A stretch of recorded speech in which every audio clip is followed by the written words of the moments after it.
Quiero pedirle que vaya a la palabra conmigo en Génesis, el capítulo número 3. Génesis, capítulo número 3. Quiero que leamos desde el verso 1 en adelante. Los que están dispuestos a escuchar la palabra digan amén. Muy bien.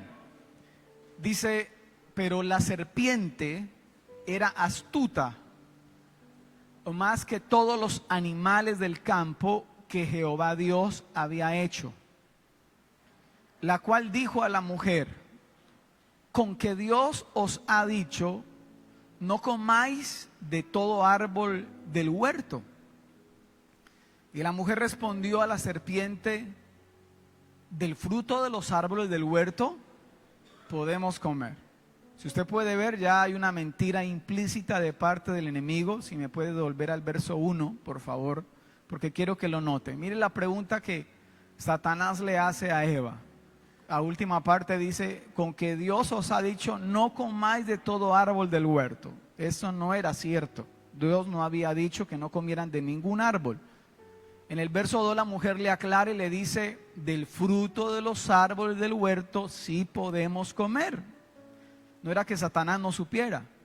Verso 3, pero del fruto del árbol que está en medio del huerto, dijo Dios, de ese sí dijo, no comeréis de él, ni le tocaréis, para que no, ¿qué? Muráis. Verso 4. Entonces la serpiente dijo a la mujer, ¿qué le dijo? No moriréis. O sea, le quiso decir, Dios a usted le mintió. ¿Sí? Dios dijo que si usted comía del fruto de ese árbol no morirían. Perdón, morirían, pero no van a morir, dice el 5.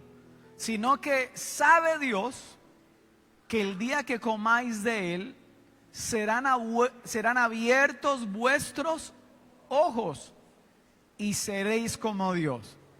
Y ese seréis como Dios es Satanás diciéndole a Eva: usted no va a necesitar de Dios. O sea, usted puede ser su propio Dios. Seréis como Dios sabiendo el bien y el mal. Verso 6. Y vio la mujer que el árbol era como bueno para comer. No era que no lo haya visto antes, ella ya había visto ese árbol. Pero aquí lo vio de manera diferente, dice, y que era agradable a los ojos y árbol codiciable para alcanzar la sabiduría.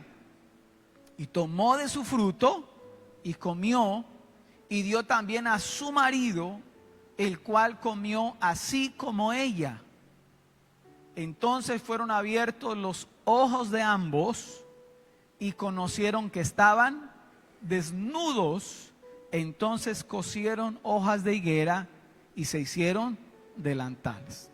El propósito era cubrir la desnudez que ellos vieron que tenían. ¿Sí? Se vistieron de vergüenza en ese momento. He titulado esta palabra, la he titulado nada más romántico que la santidad. Por favor, repítalo después de mí. Nada más romántico. Bueno, está bien. Nada más romántico que la santidad. Quiero comentarle, abrirle mi corazón como pastor. ¿Me permiten? En todas las áreas de nuestra vida, o en la mayoría, nosotros tenemos frustraciones. A veces, como padres, a veces nos frustramos. Como hijos, a veces nos frustramos porque no podemos dar todo lo que quisiéramos dar a nuestros padres, honrar a nuestros padres, y a veces eso produce frustración. En el trabajo hay ciertas cosas que no se le dan de la manera que usted quisiera que se dieran, hay frustración. Pero en mi caso como pastor, hay una frustración, no sé si esa es la palabra correcta, y es de ver a chicos o jovencitos, niños que crecieron en nuestra congregación, amando a Dios con todo su corazón, sirviendo aún a Dios, pero que en el camino se desviaron, renunciaron a la santidad, renunciaron a la integridad y específicamente quiero enfocarme en el tema de la sexualidad. Y resultan viviendo una vida promiscua sin haberse casado, teniendo relaciones sexuales sin haberse casado, yéndose a vivir juntos. Cuando uno supone aquí adentro, hombre, ese no es el orden de Dios. Entonces a veces uno como pastor se pregunta y dice, ¿y en dónde está lo que se enseñó o lo que se aprendió?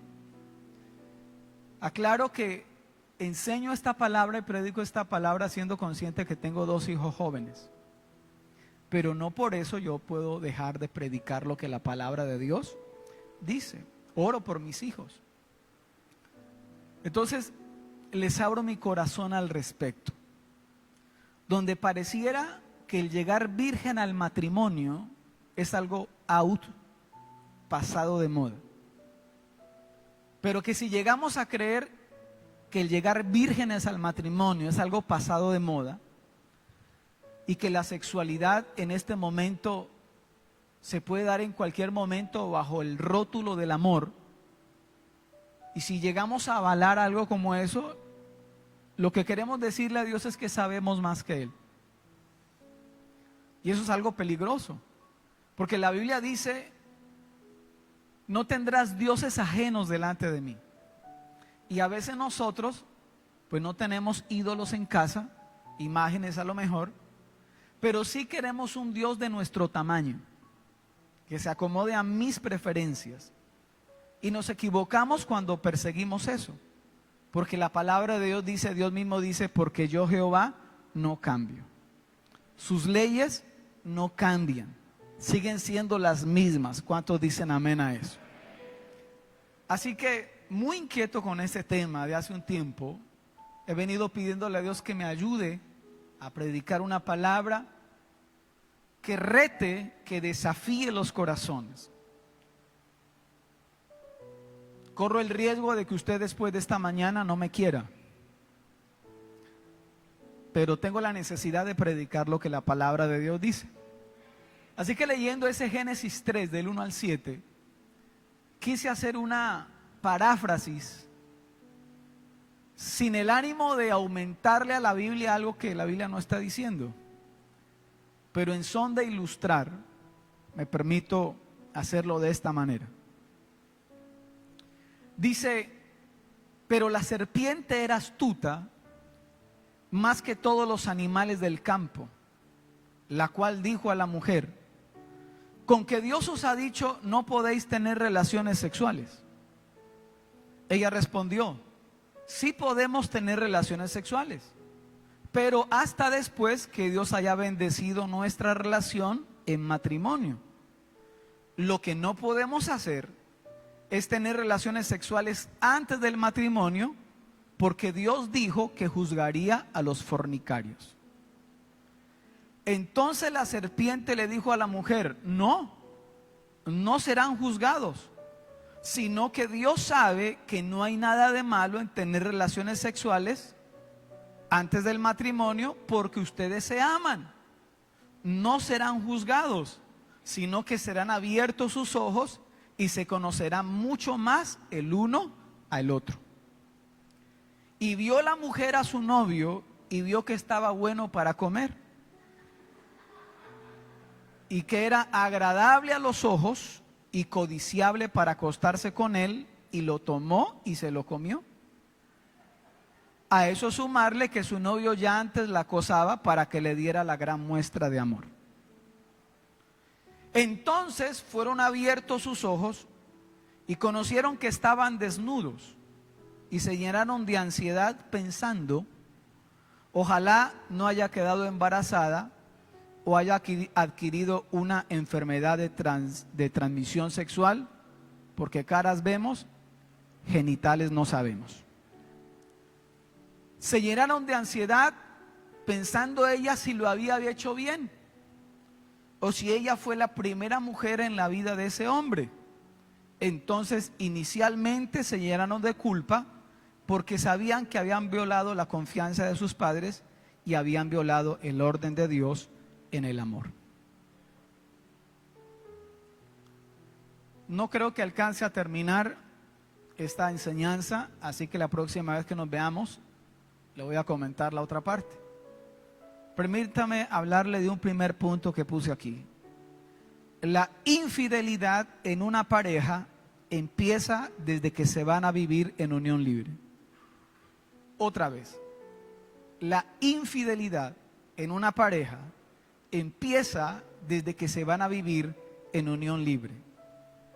En Hebreos capítulo 13, el versículo número 4, dice la palabra de Dios: honroso sea en todos el matrimonio y el lecho o la cama sin mancilla, pero a los fornicarios y a los adúlteros los juzgará Dios.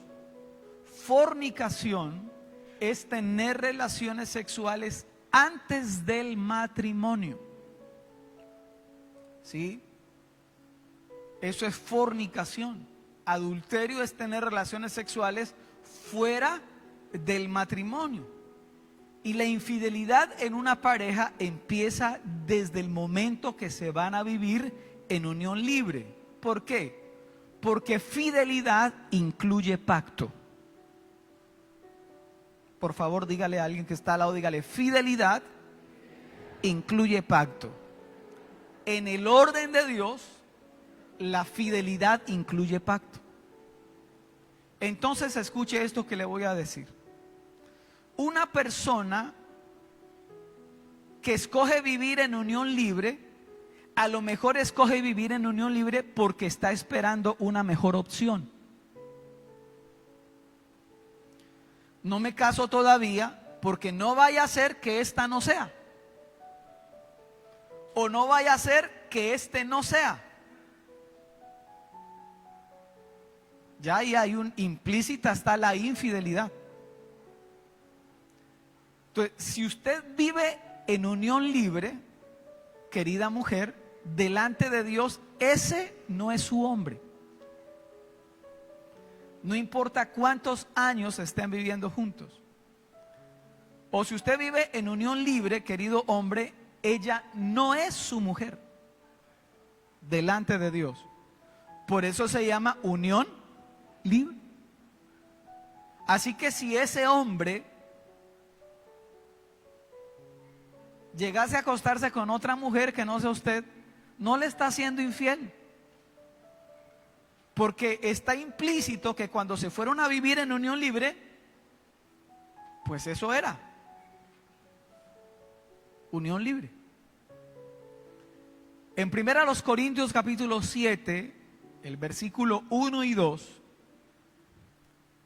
dice el apóstol Pablo: en cuanto a las cosas de que me escribisteis, bueno le sería al hombre no tocar mujer. Déjelo ahí. Pablo, difícil. Pablo, eso dígale usted que tenía el don de continencia. Pero a los que no tenemos el don de continencia, no nos pida no tocar mujer. Entonces Pablo dice: bueno le sería al hombre no tocar mujer. Pero Pablo tenía el don de abstinencia. ¿Sí? Que pocos hombres lo tienen, o pocas mujeres lo tienen. ¿Decimos amén? Ok. Entonces, verso 2, dice el apóstol Pablo: pero a causa de las fornicaciones, cada uno tenga su propia mujer. Diga conmigo, diga a los hombres, diga propia. Dígalo sin miedo, diga propia. Ahora las mujeres digan propio. Muy bien. Entonces dice: cada uno tenga su propia mujer y cada una tenga su propio marido. Así que cuando están bajo pacto de matrimonio, ahí sí podemos decir con propiedad: ella es mi esposa. O en el caso de ella, él es mi esposo. ¿Decimos amén? Segundo, unión libre no es libertad. Unión libre es libertinaje.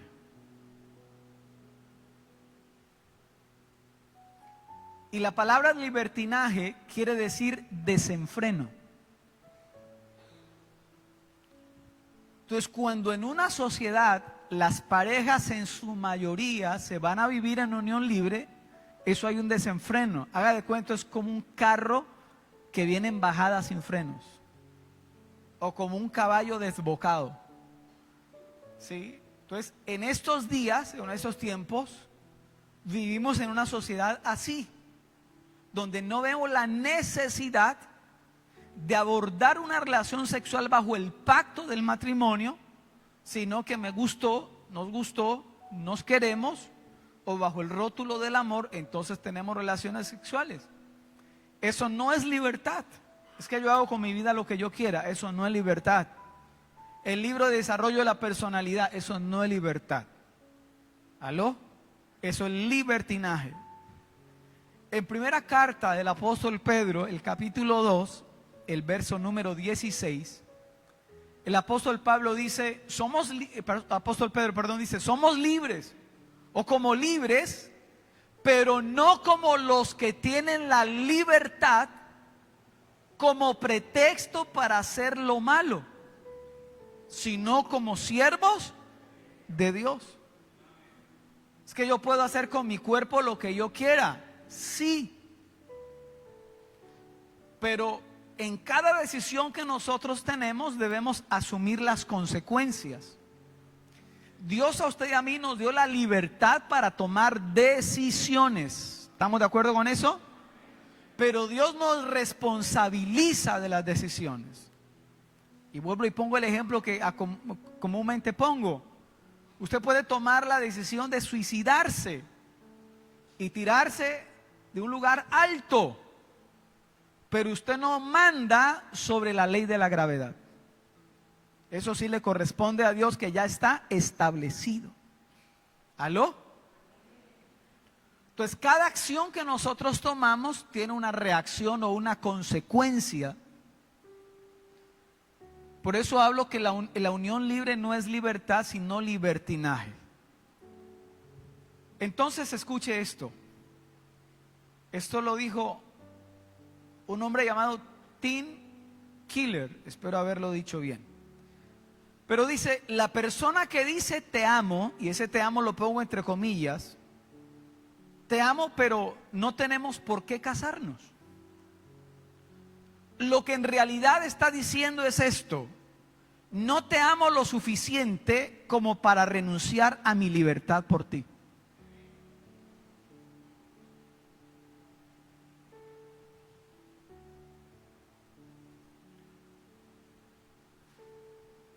Entonces, respecto al matrimonio hay muchos mitos y excusas. Uno de los mitos es: ¿para qué nos vamos a casar si yo he conocido parejas que después de haber vivido mucho tiempo en unión libre se casan y hasta ahí llega su relación? Bueno, entonces pregúnteme a mí, porque yo conozco muchas parejas que vivían en unión libre, se casaron y siguen bien. Así que eso no es una regla general. Es que el matrimonio, ¿para qué? Eso no hay necesidad. Eso es un papel nada más. Bueno, ¿el acta de nacimiento es un papel nada más? ¿La tarjeta de propiedad de su vehículo es un papel nada más? ¿Las escrituras de su casa son un papel nada más? Entonces, el matrimonio es un acto de propiedad legal que Satanás tiene que respetar, porque cuando una pareja está bajo legalidad, está bajo la cobertura de Dios. Todo lo que es legal cuenta con la cobertura de Dios, pero lo que es ilegal delante de Dios queda a expensas de las tinieblas. Entonces, el matrimonio es un acto de propiedad legal que Satanás debe respetar, porque estamos bajo autoridad. Alguien diga amén a eso. Tercero, el sexo es la puerta de entrada al alma de la otra persona.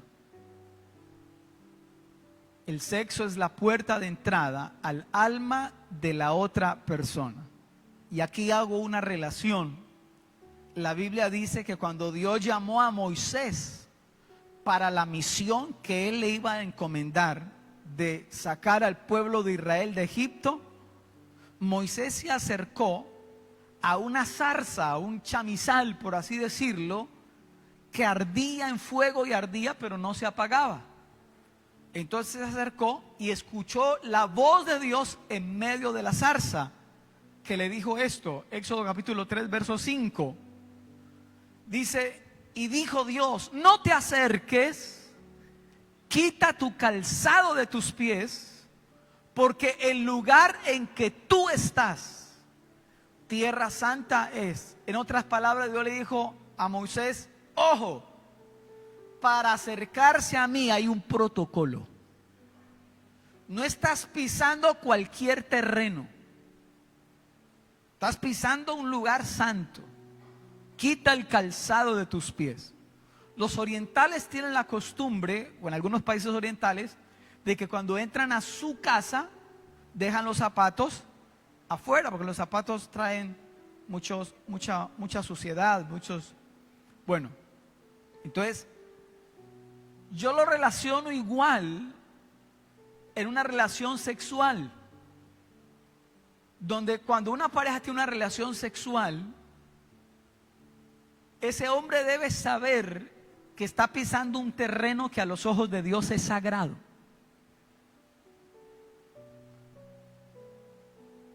Entonces, ¿sabe usted lo desconcertante que puede ser para un hombre y más para una mujer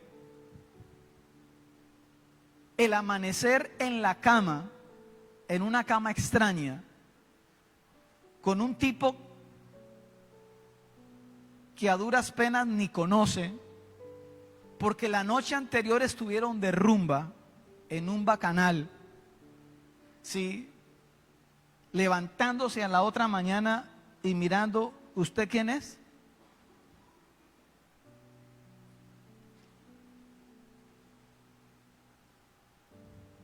Escuché el testimonio de un hombre que le pasó eso.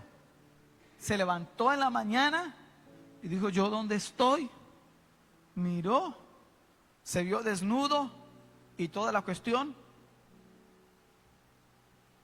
Entonces estaba en un motel y cuando fue al baño, allá en el espejo estaba escrito con labial en el espejo, bienvenido al mundo del SIDA.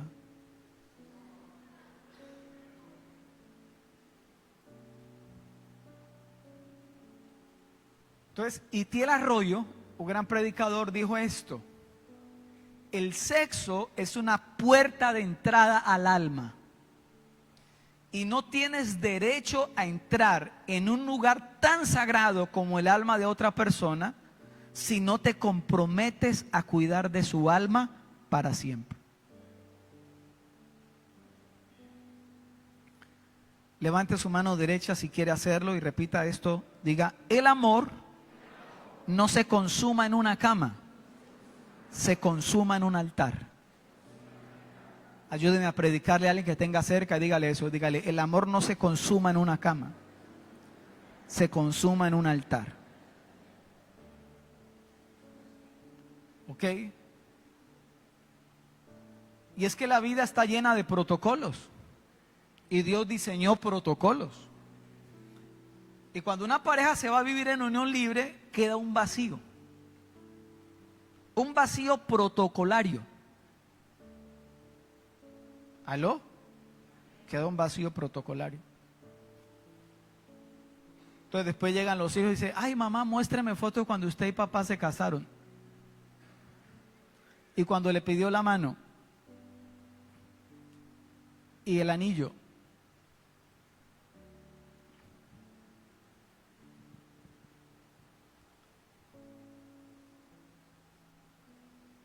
¿Sigo?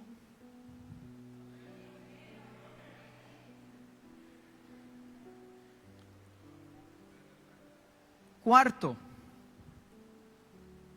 la fornicación no solo es un pecado, es un espíritu demoníaco.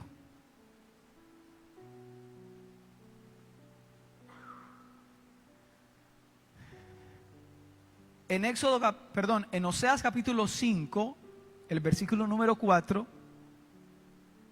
mire lo que Dios dice. Dice, no piensan en convertirse a su Dios, o sea, a Él, porque ese Dios está con mayúscula. No piensan en convertirse a su Dios, porque espíritu de fornicación está en medio de ellos y no conocen a Jehová. Entonces la fornicación no solo es un pecado, es un espíritu demoníaco que incita a las personas a tener relaciones sexuales fuera del marco matrimonial. ¿Aló? Y es que cuando una pareja se une sexualmente, no solamente hay transferencia de líquidos, no solamente se juntan dos almas, sino que se traspasan el uno al otro los demonios que lleven por dentro.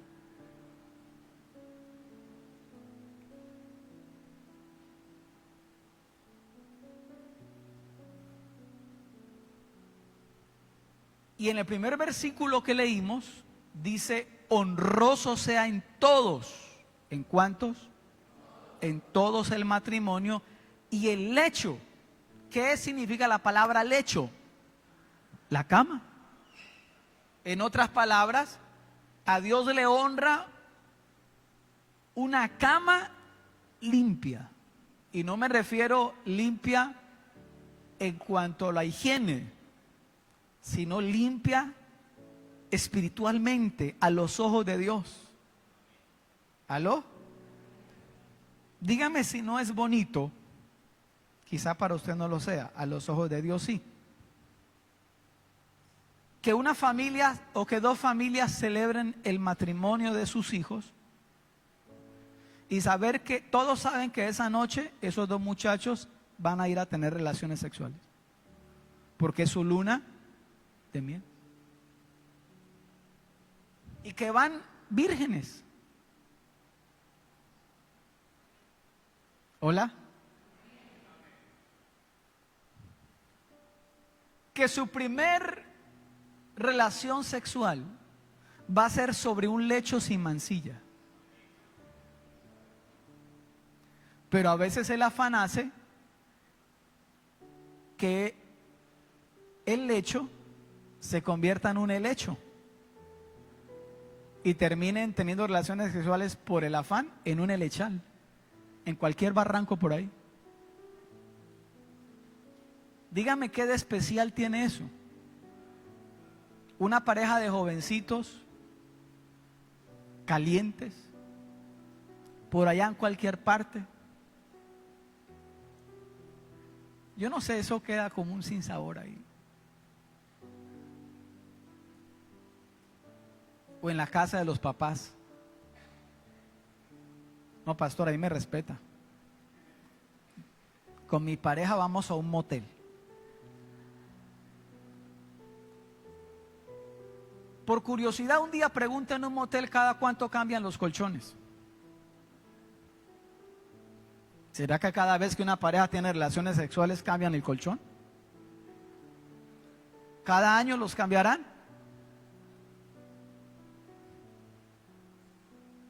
Los líquidos que pueden caer en un colchón.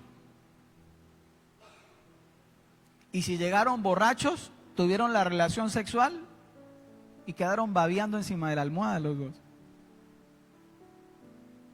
Y levantarse después al baño, a bañarse, a dejar todos allá en la ducha, sin saber cómo lavarán esa ducha.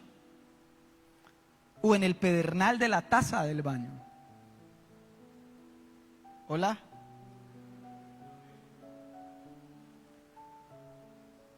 Entonces, si no suena bien a nivel de higiene, ¿se imagina a nivel espiritual que puede encontrar usted en un motel?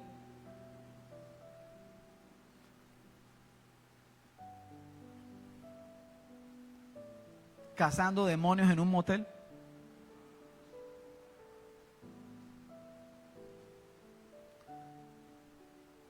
Y por curiosidad, cuando usted va saliendo una pareja de un motel que usted no conoce, salúdelos. ¡Oh! No van a poder tener un buen día.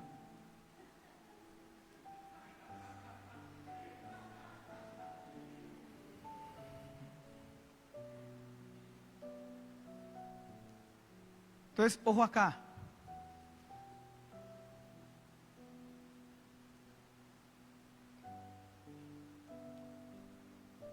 Cuando una persona ha pasado por muchas manos, por cada mano que pasa es como si fuera un tatuaje en su alma.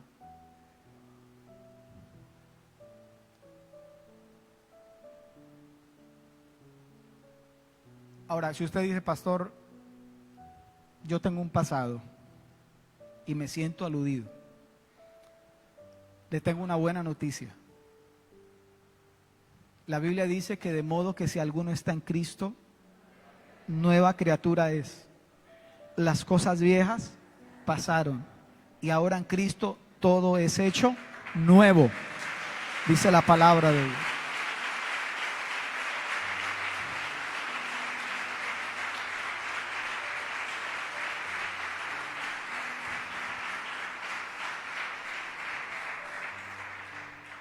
Entonces, hablo así porque quiero generar en los chicos que me escuchan y en las chicas un sano temor hacia Dios.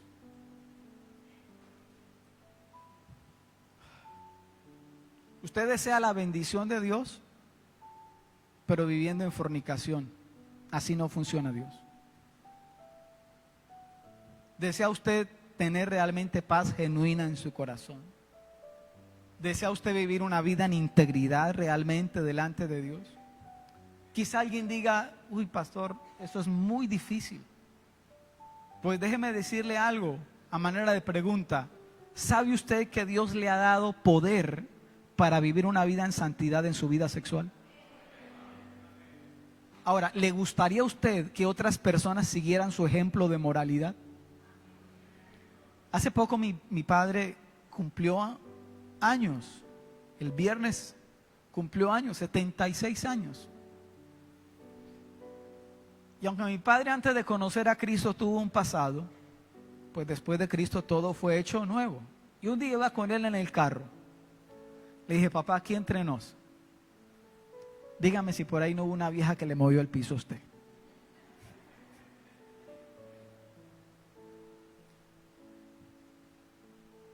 Y él dijo algo como esto, parafraseo, como que sí hubo mujeres que en el camino querían como. Dije, pero yo me mantuve fiel a Dios. Entonces, eso a mí como hijo me pone un estándar muy alto. ¿Aló? Entonces, si yo hubiera tenido un papá mujeriego, un papá, entonces eso a mí no me. Antes creo yo que nos ayudaría como a justificar lo malo que hacemos. Entonces, a eso me refiero cuando hago esta pregunta. ¿Le gustaría a usted ser un ejemplo de moralidad, de integridad sexual para sus generaciones? Puedo estar hablando acá con mujeres separadas, divorciadas o aún viudas, pero que en algún momento esos hijos se levantan y dicen, mi mamá, aunque estuvo sola, nunca la vimos por ahí brinconeando con un hombre acá, con un hombre allá. O mi papá, aunque enviudó o después que se divorció, no anduvo aquí picando acá. No.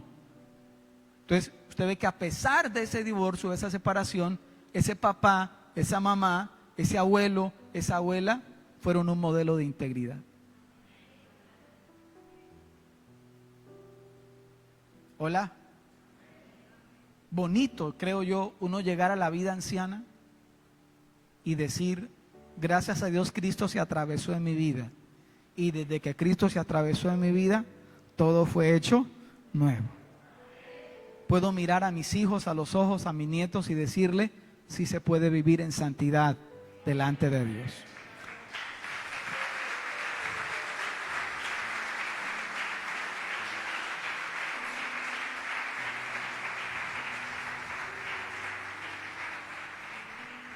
Entonces, esto que he dicho hasta el momento, el propósito ha sido generar conciencia. Yo no sé si usted me quiera en esta mañana, pero es mi responsabilidad decirle a usted lo que Dios espera de usted y de mí. Ahora, si hay alguien que dice, bueno, entonces, ¿qué hago? Sí, estoy mal, pero entonces, a ver, señálame la puerta de salida. Le voy a dar algunas porque no alcanzo. Nos vemos la próxima ocasión. Pero la primera es, tenga un arrepentimiento genuino.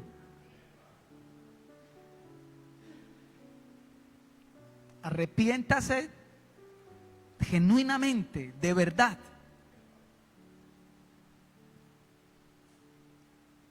Ahora, si usted hasta el momento dice, no, perdón, pastor, yo no estoy de acuerdo con usted, ¿usted de qué se va a arrepentir? No, no se arrepienta.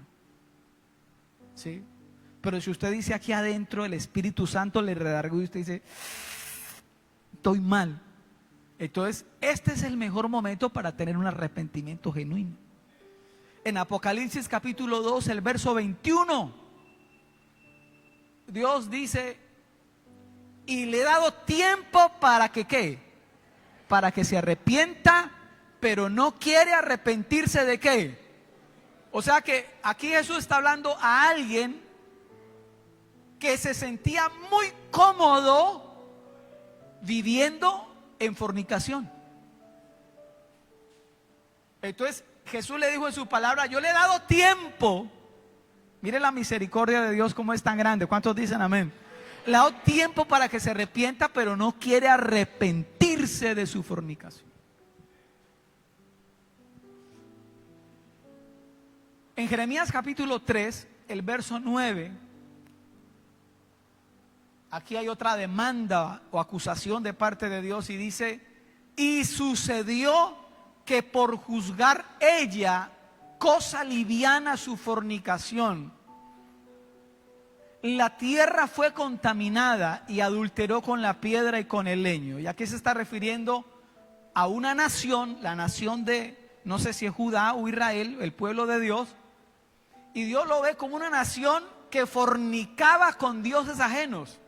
Entonces, si me vuelves al versículo, ya por favor, dice que su pueblo sabía que no andaba bien, pero juzgaba su pecado de una manera liviana. Dice, sucedió que por juzgar ella cosa liviana, o sea, como quien dice, sí, yo pues no estoy bien, pero tampoco estoy tan mal.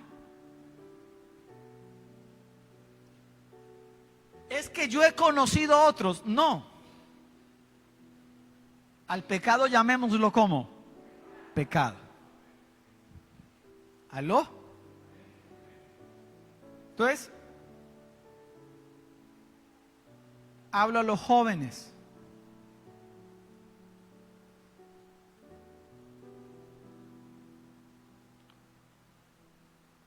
Pueden haber parejas de jóvenes que ya tengan una vida sexual activa. Pues no, yo sigo siendo virgen, dirá ella. Sí, pero esas amacizaderas, ese blugineo, eso ya es, delante de Dios, es una vida sexual activa. Acariciar los pechos a su novia, eso ya es una vida sexual activa. ¿Aló? Enviarse en fotos íntimas, siendo amigos, amigobios, amigos con derechos, novios, eso es una vida sexual activa. Porque usted puede producir excitación en esa mujer o usted en ese hombre solo dentro del marco del matrimonio. ¿Hola? Entonces, hay muchos que piensan que si no hay penetración, el pene en la vagina de la mujer, entonces como todavía no ha habido penetración, entonces sigo siendo virgen. No. La palabra virgen significa entero, incorrupto, puro. ¿Aló? Entonces un arrepentimiento ¿qué? Genuino. Segundo, decida consagrar su vida a Dios. En otras palabras, le reconozco a Dios que estoy mal delante de Él. Pero ahora yo le digo, te ofrezco mi vida. Eso es consagración. Decido consagrarte mi vida a ti. En 2 Timoteo capítulo 2, el versículo número 19, dice, pero el fundamento de Dios está firme, teniendo este sello. ¿Cuál? Conoce el Señor a los que son suyos. Aquí no es si yo conozco a Dios, aquí es si Dios me conoce a mí. Y dice, y apártese de iniquidad todo aquel que invoca el nombre de Cristo. Ese aparte es conságrese para Dios. Versículo 21 de ese mismo capítulo, saltamos al 21. Dice, así que si alguno se limpia de estas cosas, será instrumento para honra, santificado o apartado, útil al Señor y dispuesto para toda buena obra. Amén. Eso es consagrarle la vida a Dios. Yo te entrego mi vida. Antes yo había ofrecido mi cuerpo para el pecado, ahora yo te entrego mi vida para ti. Amén. Dígale a su vecino esto, si es de un vecino de confianza, dígale, su cuerpo fue diseñado para Dios y no para la fornicación o el adulterio. En 1 Corintios capítulo 6, el verso 13, dice, las viandas o la comida para el vientre y el vientre para la comida. Pero tanto al uno como a las otras personas, destruirá Dios. Pero escuche lo que dice al final. Pero el cuerpo no es para la fornicación, sino para ¿quién? Para el Señor, y el Señor para el cuerpo. Entonces hoy hago un llamado de parte de Dios, no solo para los solteros, sino para todos. Determinémonos por la santidad. No lo escucho muy seguros. El título de la palabra es nada más romántico que la santidad. Mire, querido hombre, no hay nada más romántico que usted le sea fiel a su esposa, o que le seamos fiel a nuestra esposa. A usted, querida mujer, no hay nada más romántico que usted le sea fiel a ese hombre. ¿Aló? Entonces, cuando el pecado está implícito, quedan heridas y marcas en el corazón. Entonces, cuando usted consagra su vida a Dios, usted permite que Dios sane sus heridas. Las heridas que deja la fornicación, el adulterio. Tercero,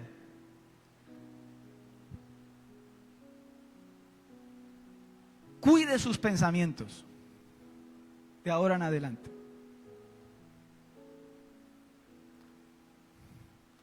El órgano sexual más importante del cuerpo humano, ¿cuál es?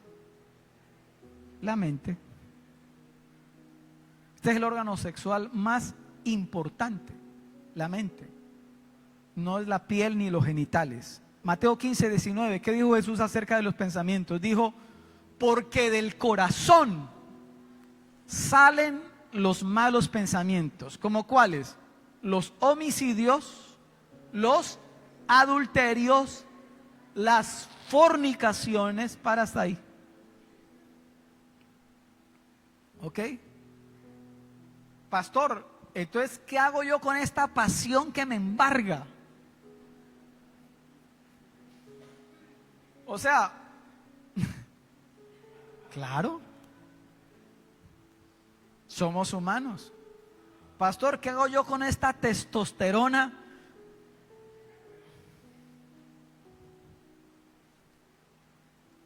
Entonces, en Colosenses capítulo 3, el verso 5, dice la palabra de Dios, dice en su palabra, haced morir pues lo terrenal en vosotros. ¿Y de qué empieza hablando? Fornicación, impureza, pasiones, ¿qué? Déjelo ahí, pasiones desordenadas. O sea, mira acá, puedes quitar el texto ya, sí. Dios nos creó así, a no ser que Dios le ha dado un don especial, el don de la abstinencia, sí. Pero Dios nos creó así, creados para desear, dice una pequeña cartillita, ¿sí? Creados para desear, así nos creó Dios. ¿Y qué hace un hombre cuando está cargado de testosterona? ¿Y qué hace una mujer cuando ese líbido está? Entonces Dios diseñó nuestros cuerpos de tal manera que podamos vaciar la copa de cuando en cuando. En los hombres algunos lo llaman sueños mojados, creo que está mal dicho. Es mejor llamarlo emisiones nocturnas. ¿Y sabe qué es bonito delante de Dios? Cuando ese hombre, ese caballerito soltero, tiene una misión nocturna, pero como ha cuidado sus pensamientos, ni siquiera se dio cuenta. No fue que tuvo un sueño erótico. O ese hombre, escucha acá, cuya esposa está pasando por un periodo de salud muy difícil y no ha podido responder sexualmente porque su salud no se lo permite, ese hombre aún casado, tener una emisión nocturna sin haber tenido un sueño con otra mujer. Porque su mente, ¿cómo está? Limpia. ¿Aló? Sin conocer mucho del tema, y aún en la mujer en su periodo menstrual, creo que Dios permite ahí que esa mujer apacigüe esa parte. Entonces, Dios nos creó con pasiones, pero Dios quiere que pongamos en orden nuestras pasiones. Porque cuando tenemos pasiones desordenadas, tenemos una vida desordenada. Y cuando hay vidas desordenadas, hay una sociedad desordenada. ¿Hola? El sexo lo creó Dios. Entonces dice, haced pues morir lo terrenal en nosotros. Entonces, a la chica les digo, a veces se entregan a la relación sexual. ¿Por qué? Tienen la libido. No es, en una jovencita a lo mejor no será cuestión de eso, sino que es el hecho de querer sentirse amadas, deseadas, admiradas, y se entregan. Pero esta búsqueda ideal fuera del matrimonio, fuera de Dios, se corrompe. Entonces, ojo acá, a veces pasa, y sobre todo en las chicas, que resultan entregándose al primero porque no tienen una identidad clara de quiénes son ellas en Dios. Termino diciendo esto. Esto lo dijo Cas Luna. Dice, arruinamos la soltería cuando empezamos a tener sexo de solteros. Y el matrimonio se arruina cuando dejamos de tener sexo ya casados. Los solteros necesitan dominio propio para no hacerlo, y los casados necesitamos dominio propio para no dejar de hacerlo.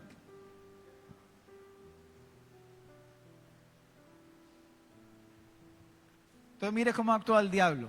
De solteros nos daba chancleta, hágale. ¿Sí? Se iba al suegro un momentico, ya vengo, ya vengo. Y el diablo dele chancleta, hágale, hágale aquí, esta es tu oportunidad. Pero ahora ya casados, entonces el diablo ahora dice no. Después. Y empieza a crearse ese vacío en el área sexual en un matrimonio. Eso es un peligro. Entonces, los solteros necesitan dominio propio para guardarse hasta el matrimonio. Y los casados necesitamos dominio propio para tener una vida sexual activa y en bendición.